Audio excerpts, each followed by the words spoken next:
मेरे सहयोगी आशीष हैं। आशीष बताएं आईपीओ के बारे में। डिप्पी जी, कल से आईपीओ खुलेगा, यानी 24 अप्रैल से लेकर 26 अप्रैल तक खुला रहेगा। प्राइस बैंड तय किया गया है 212 रुपए से लेकर 215 रुपए का। लॉट साइज है 65 शेयरों का, यानी अगर एक निवेशक को इस एक लॉट के लिए अप्लाई करना है तो उसे 13,975 रुपए खर्च करने पड़ेंगे। इस टोटल इश्यू से कंपनी 132 करोड़ रुपए जुटाने की योजना बना रही है, जिसमें 62 करोड़ का ओएफएस है, जहां पर जो प्रमोटर है वो अपनी हिस्सेदारी बेच रहे हैं, और 70 करोड़ का फ्रेश इश्यू है जिसका इस्तेमाल वर्किंग कैपिटल और कर्ज भुगतान के लिए किया जाएगा। ये स्पेशलिटी केमिकल सेक्टर से जुड़ी हुई कंपनी है। केमिकल्स बनाती है, फार्मा के लिए, एग्रो सेक्टर के लिए बनाती है, वाटर ट्रीटमेंट, कंस्ट्रक्शन, इसके अलावा ऑन डिमांड कस्टमाइज्ड केमिकल्स भी ये कंपनी बनाती है। आप वित्तीय स्थिति देखिए इस कंपनी की। FY19 के पिछले 9 महीनों में करीब 160 करोड़ का आय रिपोर्ट किया इस कंपनी ने, 12 करोड़ का मुनाफा रिपोर्ट किया है। वैल्यूएशंस देखिए काफी इंटरेस्टिंग है, क्योंकि जो पीई है वो तो हायर एंड पे है पूरे सेक्टर में। हमने इसका कंपैरिजन किया है आरती इंडस्ट्रीज के साथ, अतुल इंडस्ट्रीज, नवीन फ्लोरिन, विनाती ऑर्गेनिक्स, इन सब में सबसे कम ईपीएस है इसकी। और FY18 के ईपीएस के हिसाब से देखेंगे तो करीब 47 का मल्टीपल है, जो कि काफी हायर बैंड पे है। औसत पीई जो इंडस्ट्री का है वो 35 के आसपास का है। ब्रोकर्स की भी राय देखें तो लगभग यही कहा जा रहा है कि इस इशू से दूर रहा जाए, क्योंकि वैल्यूएशन के हिसाब से लिस्टिंग गेन्स में ज्यादा हेडरूम अवेलेबल नहीं है।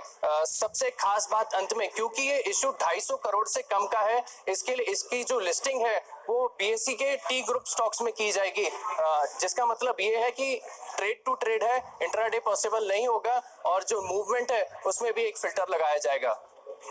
ठीक है, इंटरेस्टिंग है। 65 का लॉट साइज, 212 का मिनिमम बैंड है इसका, और 250 करोड़ का ही है, तो टी कैटेगरी में भी चला जाएगा, जिसमें इंट्राडे आप पोजीशंस नहीं ले पाएंगे, आपको डिलीवरी कैरी करनी होगी।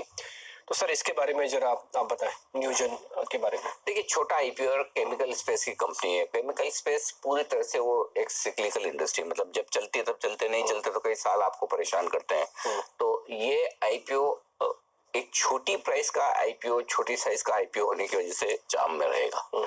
तो थोड़ा बहुत अगर किसी को हल्की क्वालिटी, मतलब एकदम टॉप क्लास क्वालिटी ना हो, पॉलीकैप टाइप, थोड़ी ठीक हल्की क्वालिटी भी हो, और ऐसा सेक्टर हो जहां पर आपको लगता है कि नहीं, थोड़ा सा मामला चांस लिया जा सकता है। सी, जो हम कंपैरिजन कर रहे हैं वो पुराने आंकड़ों के साथ कर रहे हैं। अगले साल का अगर आप देखेंगे तो नियोजन का आईपीओ उतना महंगा नहीं है कि आपको लिस्टिंग पर पैसा न बन सके। ठीक है, मेरा ये मानना है, क्योंकि आईपीओ चूंकि केमिकल स्पेस से है, हाईली रेगुलेटेड स्पेस है, कंपटीशन बहुत है, तो उसको देखते हुए सिर्फ और सिर्फ लिस्टिंग पे पैसा कमाने के हिसाब से पैसा लगाना चाहिए। 215 रुपए का इश्यू प्राइस है, चांस ले लीजिए, एक लॉट लगा लीजिए, 13-14 हजार रुपए लगाने, ज्यादा कुछ है नहीं। अगर आपको लगता है 10 से 15% गेन्स आ जाते हैं, ठीक है, और नहीं भी आए तब भी लिस्टिंग के दिन पहले दिन भेजना। चांस ये है कि आपको लिस्टिंग नीचे नहीं मिलेगी, छोटी साइज का इशू होने की वजह से।